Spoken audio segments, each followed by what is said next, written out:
there, it's Karen here from Dark Moon Emporium, and in today's video I'm showing you how I got an image placed perfectly on a slate plaque with my XTool D1 using absolute coordinates in XTool Creative Space.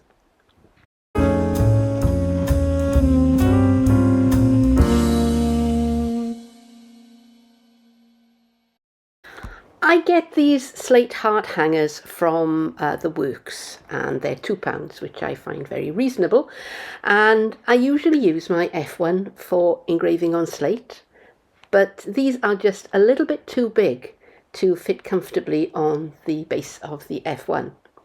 So that means I'm going to be using my D1, and D1 doesn't have the live framing function that the F1 has. So to get my image perfectly positioned on the blank, I'm going to do some preparation.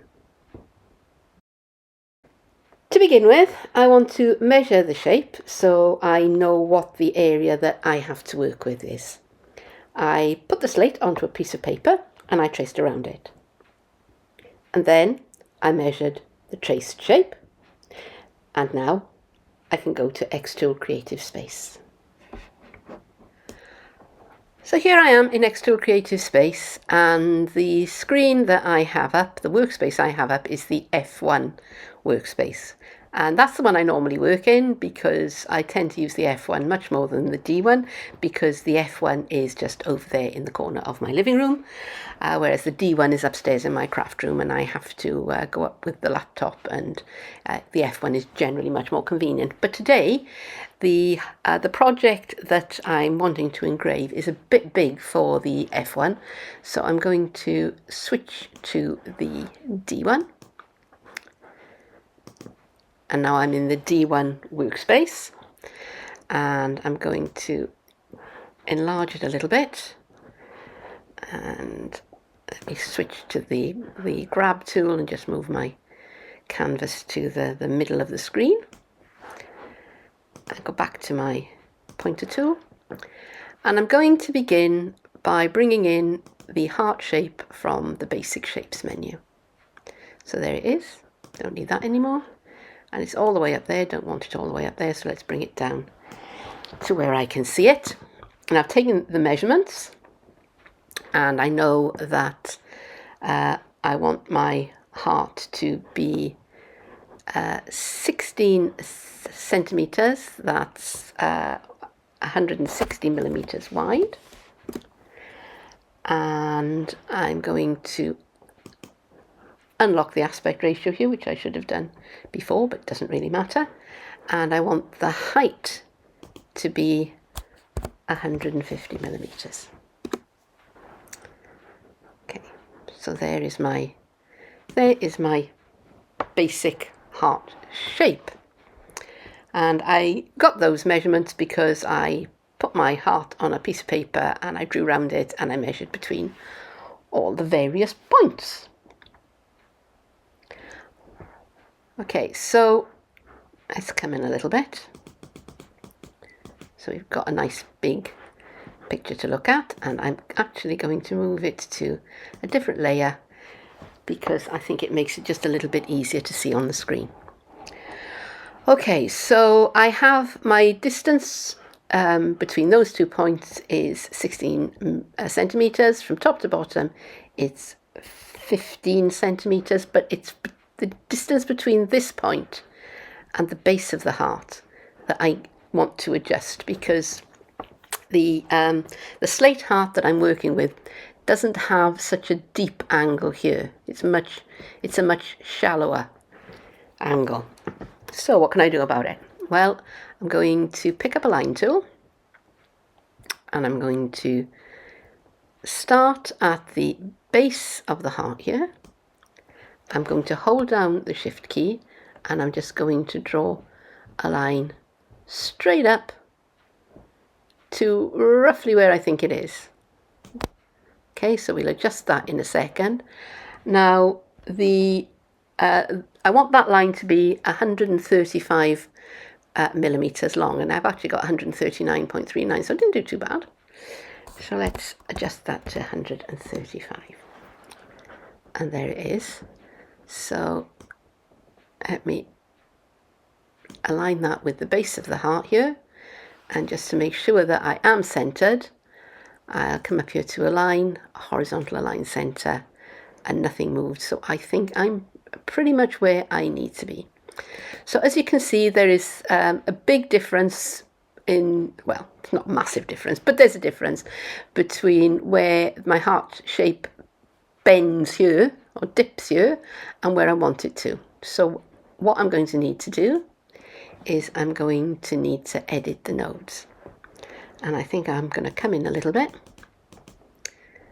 and I'm going to grab the hand tool, move that down so I can see better what I'm doing, and I go back to my select tool and hit edit.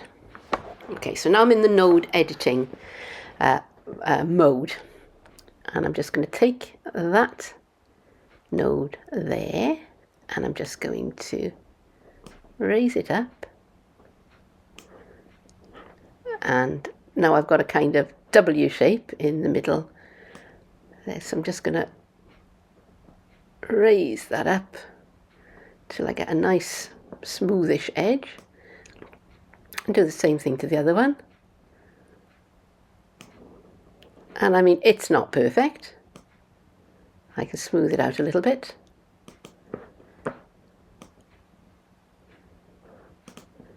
But it is close enough for my purposes, so I'm going to hit done. And I'm going to come out a little bit again now, and I'm going to grab that shape. I don't need that anymore because it was just there for measuring purposes, and I'm just going to grab this shape and I'm going to lock it. So there's my guideline shape already, and now I'm ready to bring in the image that I want to use. And it was this one. So there they are. Now, as you can see, that is far too big to go on the heart shape, because it comes in to more or less fill the canvas. But now I can place that where I want it to, and that gives me, you know, I know that I'm not making it too big or go too high or too low for my heart shape. So I'm ready now to add in my sentiment, and it's going to be forever my always. So start off with forever my always.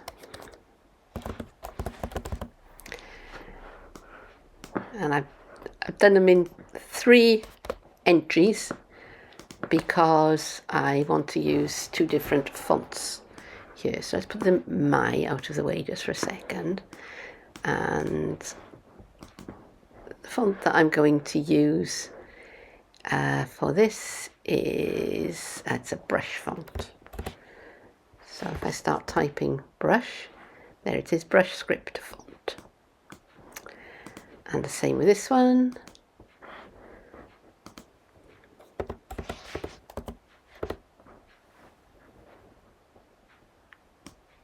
That's what I want. And then I just want that to be in just something that looks nice. So I'm going to place these where I want them.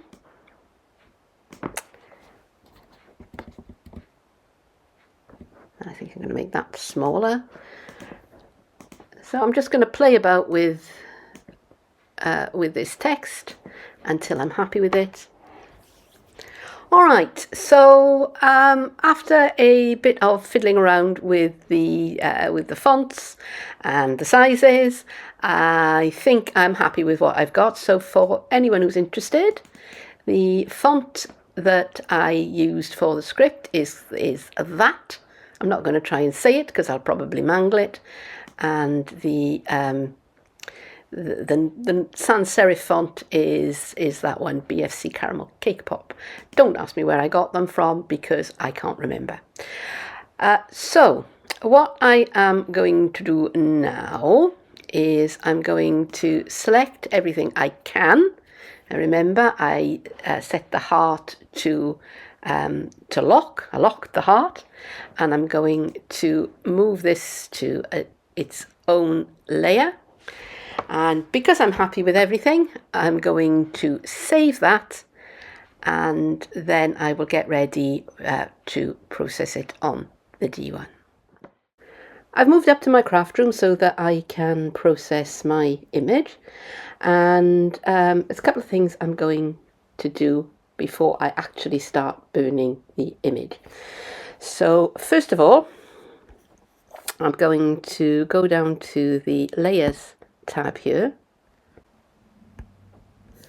and let's collapse that because I don't really need to, and I'm going to go to my blue layer, and I'm going to turn off output, and I'm going to go to my red layer and turn off output, because to begin with I just want to work with the black layer. And I'm going to come here to process, and I'm going to change my processing start point from relative coordinates to absolute coordinates, and I'm going to leave those score settings as they are. In my D1 I have placed a sheet of cardboard, and I'm just going to go and hit framing and see how that is going to work. So with framing completed, I'm going to go ahead and hit process, and then start,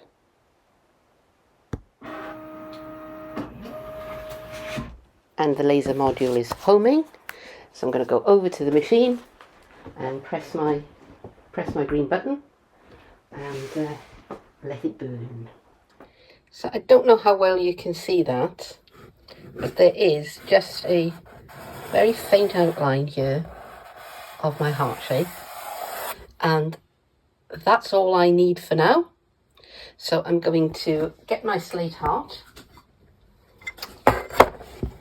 Sorry, I'm videoing this one-handed. And then I'm going to set my focus, and then I'm going to be ready for the next part of the process. Okay, so I remembered to set my focus because sometimes I don't, and I'm going to go back into my my layer menu, and I'm going to turn off output for the slate heart. I'm going to turn on output for my blue and red layers, and the setting that I have chosen is let's go up here, and I'm going to go to the Stone Coaster preset and check that I've got the Stone Coaster preset for both layers, and I have. I'm just looking up here, and I'm going to hit process.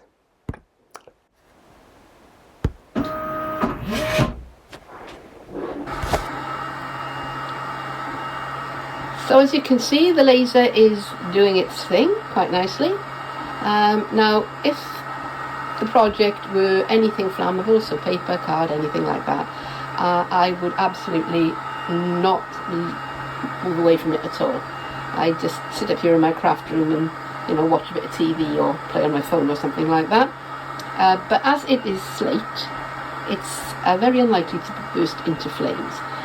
But nevertheless, if I wanted to step away and watch the progress of the project, I have here my my little handy dandy webcam, and I can follow the progress on the app on my phone. So if I did need to walk away from this just for a few minutes, then I'd feel okay in doing so, but generally speaking, you need to stay with your project. So here is the finished product, and I hope you found that helpful. And if you enjoyed this video, then please do click the thumbs up button below. And if you'd like to see more of my videos, then if you click subscribe, it'll really help the channel. It's absolutely free for you. But for now, thanks for watching, and I'll be back soon. Bye-bye.